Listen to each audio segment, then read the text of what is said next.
ఈ దినంకి ఏర్పాటు చేయబడిన దేవుని వాక్యము మరి యోహాను సువార్త 8వ అధ్యాయం. యోహాను 8, 31, 32 వచనాలు మనం చదువుదాం. కాబట్టి యేసు తనతో నమ్మిన యూదులతో, మీరు నా వాక్యమందు నిలిచిన వారైతే నిజముగా నాకు శిష్యులై ఉండి సత్యమును గ్రహించెదరు. అప్పుడు సత్యం మిమ్ములను స్వతంత్రులుగా చేస్తుంది. దేవుని నామానికి మహిమ కలుగును గాక.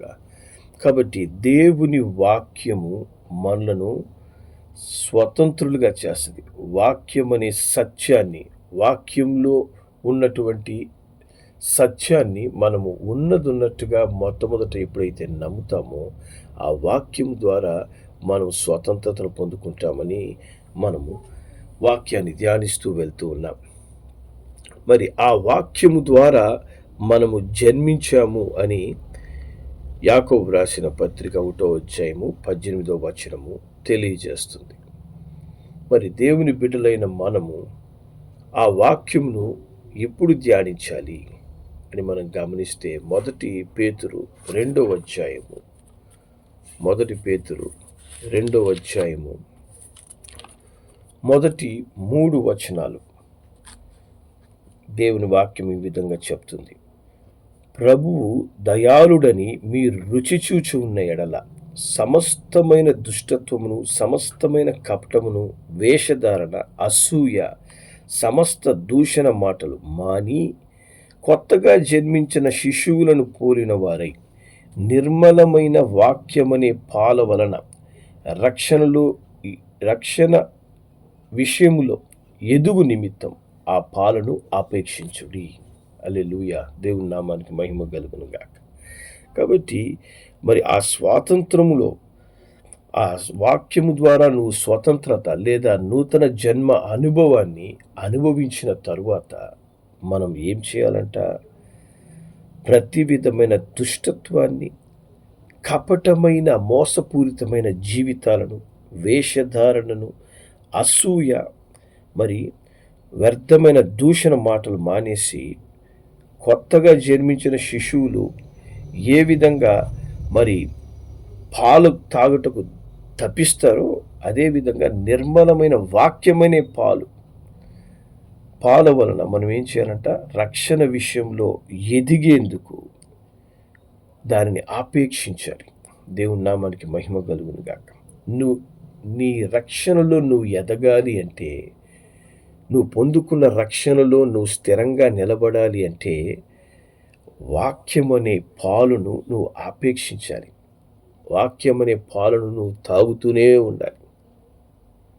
దేవుని నామానికి మహిమ కలుగును గాక. చూడండి, మరి పేతురు గారు ఇక్కడ రాస్తూ కొత్తగా జన్మించిన శిశువుల వలె మీరు పాలు తాగాలంటున్నాడు. కొత్తగా జన్మించిన శిశువులు ఏ సమయంలో పాలు తాగుతారు? వాళ్ళకి ఒక సమయం లేదు. ఎప్పుడు పడితే వారికి అప్పుడు పిల్లలకి ఆకలి అవుతూనే ఉంటుంది. కాబట్టి సమయం దొరికినప్పుడల్లా వాళ్ళు ఏం చేస్తుంటారు? చిన్న బిడ్డలు పాలు తాగుతుంటారు. నీవు కూడా అట్టి కొత్తగా జన్మించిన శిశువు వలె ఏం చేయాలంట? అనుక్షణం నువ్వేం చేయాలి? దేవుని వాక్యాన్ని చదువుతూనే ఉండాలి. వాక్యాన్ని ధ్యానిస్తూనే ఉండాలి. వాక్యమును నీ చేతిలోనే ఎప్పుడు ఉండాలి. వాక్యంతో నువ్వు నింపబడాలి. వాక్యాన్ని నీ హృదయంలో భద్రపరుచుకుంటూనే ఉండాలి. నువ్వు ఎంతగా దేవుని వాక్యముతో నింపబడుతూ ఉంటావో అంతగా నువ్వు రక్షణలో ఎదుగుతావు. రక్షణలో ఎదగడం అంటే ఏంటి? ప్రభువు ద్వారా నువ్వు పొందుకున్న రక్షణ నిశ్చయత కలిగి నువ్వు విశ్వాసంలో బలపడతావు. శోధనలను ఎదుర్కోగలవు. ఏది మంచి, ఏది చెడు అని దేవుని వాక్యం నీతో బోధించడం ప్రారంభిస్తుంది. దేవుని వాక్యం నీకు సత్యమైన మార్గములను నడిపించడం ప్రారంభిస్తుంది. ఆ వాక్యాన్ని నువ్వేం చేయాలంట? కొత్తగా జన్మించిన శిశువుల వలె నువ్వు ఎప్పుడూ పాలను ఆపేక్షిస్తూనే ఉండాలి. అట్టి తపన నీకుందా? రోజుకి ఎన్నిసార్లు నువ్వు బైబిల్ చదువుతున్నావు? పరిశుద్ధ గ్రంథం చదివేదానికి నీకు ఎంత ఆసక్తి ఉంది? వాక్యాన్ని చూడగానే మరలా చదవదాంలే అని పక్కన పెట్టేసుకుంటున్నావా? అలాంటప్పుడు నువ్వు కొత్తగా జన్మించిన శిశువా, పాతగా జన్మించిన శిశువా? కొత్తగా జన్మించిన శిశువులాగా నువ్వు ప్రతిక్షణం వాక్యము మీద తపన అనేది నీలో లేకపోతే నువ్వు రక్షణ కోల్పోతావు. దేవుని మీదున్న విశ్వాసములో బలహీనమైపోతావు. ప్రభువు వెంట విశ్వాసం కలిగి నిరీక్షణతో నడుచుటలో వెనకబడిపోతావు. అనేక మంది ఎందుకు దేవుని బిడ్డలు బలహీనమైపోతున్నారు? దేవుని బిడ్డలు ఆరంభ కాలంలో ఉన్న విశ్వాసం నుంచి తొలగిపోతున్నారు. శోధనల్లో ఎందుకు ఇరుక్కోబోతున్నారంటే వాక్యం అనే పాలను వాళ్ళు తీసుకోవడంలే. తీసుకుంటారు ఎప్పుడు? 2 రోజులకు ఒకసారి, 4 రోజులకు ఒకసారి, కొంతమంది వారానికి ఒకసారి చర్చికి వచ్చేటప్పుడే, మందిరంలో ప్రవేశించేటప్పుడే దాన్ని దుమ్ము దులిపి పాస్టర్ గారు ఏమి వాక్యం చెప్తున్నారన్నప్పుడు, అమ్మా మీరు ఇదిగో నిర్గమకాండం తీయండి అన్నామనుకో, ప్రకటన గ్రంథంలో వెతుకుతుంటారు ఎక్కడ వాక్యాలు చెప్తున్నారని చెప్పి. ఏమంటే వాక్యం అనే పాలు తాగడంలే. వాక్యం అనే పాలను ప్రతిక్షణం చిన్న బిడ్డలలాగా, అప్పుడే పుట్టినటువంటి శిశువులు ఎట్లా వాక్యం కోసం తప్పిస్తారో అట్టి తపన నీలో ఉంటే జీవవాక్యము నీలోకి ప్రవేశిస్తుంది. నిన్ను జీవింపజేసే ఆ వాక్యము నిన్ను అద్భుతంగా శుద్ధి చేసి నీకు విరోధంగా ఉన్న ప్రతి బలహీనత నుంచి, వ్యాధి నుంచి, సమస్యల నుంచి అది నీకు రక్షణ అనుగ్రహిస్తూ ఉంటుంది. ఆ విధంగా వాక్యాన్ని చదివే ఆసక్తి నీలో రావడం లేదు అంటే నీవు ఎక్కడో దేవునికి దూరం అయిపోతున్నావు. వాక్యం మీద నీకు ఆసక్తి కలగడం లేదు. వాక్యము ధ్యానించడానికి నాకు సమయము దొరకడం లేదు. వాక్యము చదివితే నాకు అర్థం కావడం లేదు. పలు విధాలైన కారణాలు చెప్తుంటారు. దేవుని వాక్యాన్ని చదవండమ్మా, అయ్యా దేవుని వాక్యాన్ని చదవండి అనంటే ఏదో ఒక కారణం చెప్పి దాన్ని దాటేస్తుంటారు. ఎందుకని? కొత్తగా జన్మించిన శిశువుల్లాగా జీవించడం ఇష్టం లేదు. ప్రభువులో ఆ రక్షణ, దేవుడు అనుగ్రహించిన రక్షణలో ఎదగడానికి ఆసక్తి తగ్గిపోతుంది. కాబట్టి రక్షణలో పడిపోతారు, విశ్వాసంలో పడిపోతారు, శోధనల్లో పడిపోతారు, వేదనలను కొని తెచ్చుకుంటారు. ఎందుకని? వాక్యాన్ని చదవరు, వాక్యం మీద ఆసక్తి ఉండదు. దేవుని బిడ్డలైన మనము ప్రభువు యొక్క వాక్యం పట్ల నిరంతరమైన తపన, నిరంతరమైన ఆశ నీలో కలుగుతూనే ఉండాలి. చంటి బిడ్డవలే వాక్యం పట్ల ఆసక్తి నీలో కలగాలి. హల్లెలూయా, దేవుని నామానికి మహిమ కలుగును గాక. అట్టి ఆసక్తి ఎప్పుడైతే నీలో ఉంటుందో ఆ వాక్యం ఏం చేస్తుంది? ఆ వాక్యము నిన్ను పరిశుద్ధపరుస్తుంది. చూడండి, ఎఫెసీయులకు రాసిన పత్రిక 5వ అధ్యాయము 25 నుంచి 27 వరకు మనం చదువుదాం. కాబట్టి ఇక్కడ వాక్యం ఏం చెప్తుంది? పురుషులారా, మీరును మీ భార్యను ప్రేమించిరి, అటువంటి క్రీస్తు కూడా సంఘమును ప్రేమించి అది కలంకమైన, ముడతైన, అట్టిది మరి ఏదైనా లేక పరిశుద్ధమైనదిగాను నిర్దోషమైనదిగాను మహిమగల సంఘముగాను ఆయన తన ఎదుట దానిని నిలవబెట్టుకొనవలెనని వాక్యముతో ఉదక స్నానము చేత దాన్ని పవిత్రపరిచి పరిశుద్ధపరచుటకై దాని కొరకు తన్ను తాను అప్పగించుకున్నాడంట. హల్లెలూయా, దేవుని నామానికి మహిమ కలుగును గాక.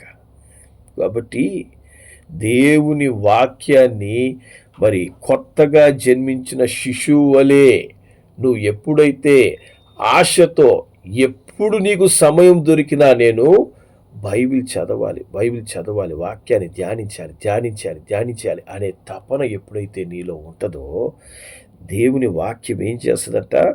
నీలో కలంకము, ముడత ఇంకా దానికి సంబంధించినటువంటి లోక సంబంధమైన క్రియలు ఏవి కూడా లేకుండా, ఏ బలహీనత, వ్యాధి, ఏ దురాత్మల ప్రభావాలు నీలో పని చేయనీయకుండా నిన్ను పరిశుద్ధముగా, నిర్దోషముగా పరలోక మహిమతో నింపుతుందంట.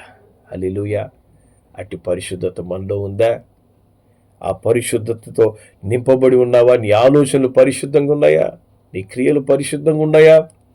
నీ మాటలు పరిశుద్ధంగా ఉన్నాయా? నీ ఆలోచనలు పరిశుద్ధంగా అనిపిస్తున్నాయా? ఎంతసేపటికి మరి లోకం వైపే నీ దృష్టి వెళ్తూ ఉందంటే దేవుని వాక్యముతో నువ్వు నింపబడటం లేదు. వాక్యమును కొత్తగా జన్మించిన శిశువు వలె ఆసక్తితో తీసుకోవడంలే. ఆసక్తి తగ్గిపోయింది. చిన్న చిన్నగా వాక్యం మీద ఉన్నటువంటి తపన తగ్గిపోతూ ఉంది. అలాంటప్పుడు నువ్వు పరలోక మహిమతో ఎలా నింపబడతావు? ఆ విడుదలను నువ్వు ఎప్పుడు అనుభవిస్తావు? ఆ పరలోక సన్నిధి, ఆ యొక్క పరిశుద్ధత నీలో కలిగి ఉండాలంటే దేవుని వాక్యముతో ఉదక స్నానము నీకు చేయించాలి. ఆ వాక్యము నిన్ను పరిశుద్ధపరచాలి. వాక్యంలో ఉన్న ఒక్కొక్క మాట నిన్ను సంపూర్ణంగా క్రీస్తులోనికి రూపాంతర అనుభవంలోనికి తీసుకువెళ్ళాలి. హల్లెలూయా. ఆ వాక్యం మట్టుకే నిన్ను పవిత్రపరిచి పరిశుద్ధపరచుటకు శక్తి కలిగింది. హల్లెలూయా. అందుకే హెబ్రీ 4:12 ఏం చెప్తుంది? వాక్యము సజీవమైనదంట. ఆ వాక్యాన్ని నువ్వు చదువుతుంటే జీవము కలిగినటువంటి ఆ వాక్యం నీలో ప్రవేశించి నీలో ఉన్న లోపములన్నీ సరిచేస్తుంది. హల్లెలూయా. దేవుని నామానికి మహిమ కలుగును గాక. అనేక మంది వాక్యంలో ఉన్న లోపాలు కనిపెట్టాలని ప్రయత్నం చేస్తూ మరి వారిలో ఉన్న లోపాలను దేవుని వాక్యం బయటపెట్టిందట. వారు ఆ వాక్యము ద్వారా తాకబడి వారి జీవితాలు దేవునికి అర్పించుకున్నారట. ఆ వాక్యం నీతో మాట్లాడుతుందా? ఆ వాక్యము నిన్ను నడిపిస్తూ ఉందా? ఆ వాక్యము నిన్ను పరిశుద్ధపరుస్తుందా? వాక్యానికి నువ్వు ఎటువంటి స్థానం ఇస్తున్నావు? అన్నిటికంటే చివరి స్థానం ఇస్తున్నావా? అన్ని పనులు అయిపోయినాక ఏదన్నా అవకాశం ఉంటే బైబిల్ చదువుదాము, లేదా ఈరోజుకి ఆమెన్ అని ప్రేయర్ చేసేసుకుంటే అయిపోయిందిలే అని అనుకుంటున్నావా? రక్షణలో దిగజారిపోతావు, విశ్వాసంలో దిగజారిపోతావు, శోధనలో పడిపోతావు. తరువాత తప్పిపోయిన కుమారుడు వలె పందులు పెట్టే ఆహారం తినాల్సిన పరిస్థితిలోకి వెళ్ళిపోతాం. ఎందుకని? జీవాహారమైన వాక్యాన్ని తీసుకోవడం లేదు కదా. నిన్ను బ్రతికింపజేసే వాక్యమనే పాలను నువ్వు తీసుకోలేనప్పుడు ఆఖరికి తప్పిపోయిన కుమారుడికి దొరికింది పందులు తినే ఆహారమే. కాబట్టి అంత ఘోరమైనటువంటి అపాయకరమైన స్థితిలో పడకముందే మనం ఏం చేయాలి? వాక్యాన్ని ధ్యానించాలి. హల్లెలూయా. వాక్యానికి ముఖ్యత్వం ఇవ్వాలి. నేను కొత్తగా జన్మించిన శిశువు ఏ విధంగా పాల కొరకు తపిస్తూ ఉంటుందో ఆ విధంగా నేను ఎప్పుడు వాక్యం చదవాలి. సమయం దొరికినప్పుడల్లా కనీసం ఒక 10 వచనాలను చదువుతాను. తీసుకొని ఏదో ఒక మాట దేవుని వాక్యంలో నుంచి చదవడం ప్రారంభిస్తాను. ఒక గ్రంథం ఎత్తుకొని చదవడం ప్రారంభిస్తాను. అని చదవండి. ఎందుకంటే అపవాది గర్జించు సింహం వలె ఎవరిని మింగుదనా అని తిరుగుతున్నాడు బయట. వాడి దగ్గర నుంచి నువ్వు తప్పించబడాలి, రక్షించబడాలి అంటే దేవుని వాక్యం అనే ఆ రక్షణలోకి నువ్వు రావాలి. దేవుని వాక్యం అనే రక్షణలో నువ్వు భద్రపరచబడాలి. ఫిలిప్పీలకు రాసిన పత్రిక 2వ అధ్యాయము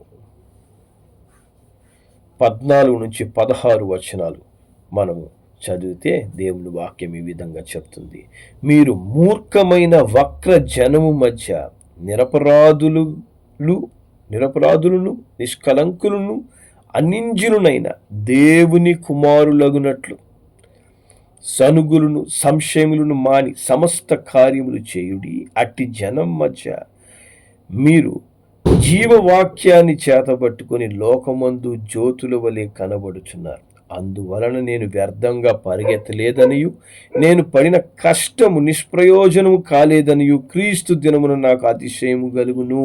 కాబట్టి పౌలు భక్తుడు చెప్తున్నాడు, నేను చేసినటువంటి ప్రయాస, నేను చేసినటువంటి మిమ్మల్ని రక్షణలో నడిపించుటకు నేను పడుతున్నటువంటి ఈ ప్రయాసకు ఎప్పుడు అతిశయం కలుగుతుందంటే, క్రీస్తు రాకడ దినమున ఎప్పుడు నాకు అతిశయం కలుగుతుందంటే, మీరు నిరపరాధులుగా, నిష్కలంకులుగా, అనింజులైనటువంటి దేవుని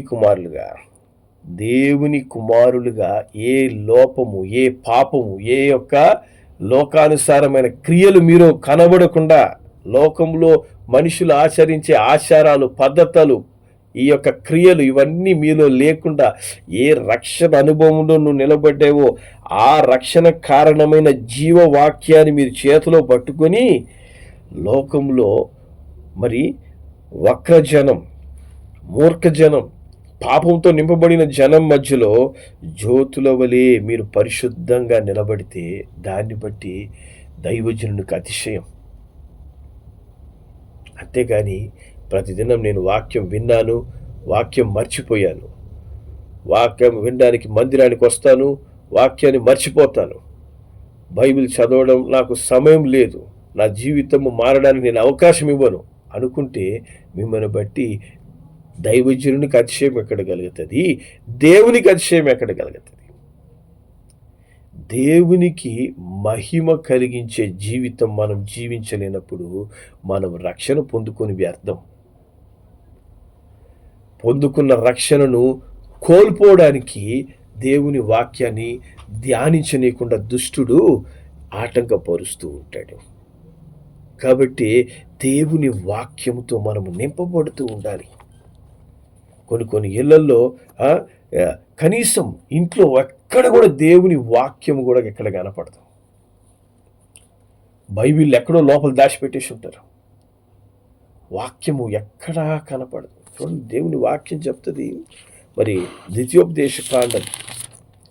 ద్వితీయోపదేశకాండం 11వ అధ్యాయంలో ఇక్కడ వాక్యం ఏం చెప్తుంది? ద్వితీయోపదేశకాండం 11వ అధ్యాయం 18 నుంచి 20వ వచనం వరకు. కాబట్టి మీరు ఈ నా మాటలు మీ హృదయములో, మీ మనస్సులో ఉంచుకొని వాటిని మీ చేతుల మీద సూచనలుగా కట్టుకొనండి. అవి మీ కన్నుల నడుమ బాసికములుగా ఉండవలను. నీవు ఇంట కూర్చున్నప్పుడు, త్రోవ నడుచున్నప్పుడు, పండుకున్నప్పుడు, లేచినప్పుడు వాటిని గూర్చి మాట్లాడుచు వాటిని మీ పిల్లలకు నేర్పి నీ ఇంటి ద్వారబంధముల మీదను నీ గౌనుల మీదను వాటిని వ్రాయాలి. హల్లెలూయా. ఎక్కడెక్కడ రాయమంటున్నాడు? వాక్యంతో ఎక్కడ నింపమంటున్నాడు? మొట్టమొదట నీ హృదయము మనసుతో ప్రారంభించి నీ చేతులు, నీ కన్నులు, నువ్వు ఇంట్లో కూర్చున్నప్పుడు, త్రోవలో నడుచున్నప్పుడు, పడుకున్నప్పుడు, లేచినప్పుడు, మాట్లాడినప్పుడు నీవు నీ పిల్లలు దేవుని వాక్యం గురించి మాట్లాడుకుంటూనే ఉండాలి. ఇంటి ద్వారబంధముల మీద, గౌనుల మీద వాటిని రాయాలి. హల్లెలూయా. దేవుని నామానికి మహిమ కలుగును గాక. దేవుని వాక్యాన్ని దాచి లోపల పెట్టుకోవడం కాదు, వాక్యముతో నీ ఇంటిని నింపుకోవాలి. జీవపు వాక్యము ఏ వైపు చూసినా నీ ఇంటిలో కనపడాలి. ఆ విధంగా జీవపు వాక్కుతో నీ ఇంటిని నింపుతున్నావా? అట్లీస్ట్ నీ మనస్సును, హృదయాన్ని నింపుతున్నావా? దాన్ని నింపరు, ఇంటిని నింపరు. ఇంటిని, హృదయాన్ని కంపుగొట్టే పాపముతో నింపుతారు. చెడు దుర్వాసన కొట్టే పాపముతో నింపినప్పుడు మనకు ఎక్కడ విడుదల, ఎప్పుడు రక్షణ కలుగుతుంది? నీ పిల్లలతో మాట్లాడినప్పుడు దేవుని మాటలు ఏమన్నా మాట్లాడుతున్నారా?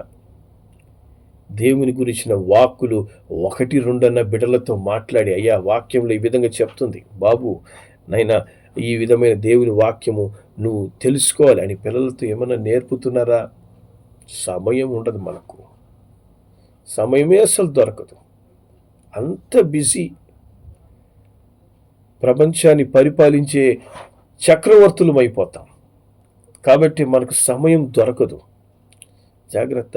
సమయము సాతానుడు దొంగలిస్తున్నాడు అని మనం తెలుసుకోవాలి. దేవుని వాక్యానికి మనం స్థానం ఇవ్వడం లేదంటే నీ సమయాన్ని సాతానుడు దొంగలిస్తున్నాడు. ఒక దినం ఏం దొంగలిస్తాడు? రక్షణను దొంగలిస్తాడు. దొంగతనము, నాశనము, హత్య చేయడానికి వస్తాడు, కానీ మరి దేనికి రాడంట.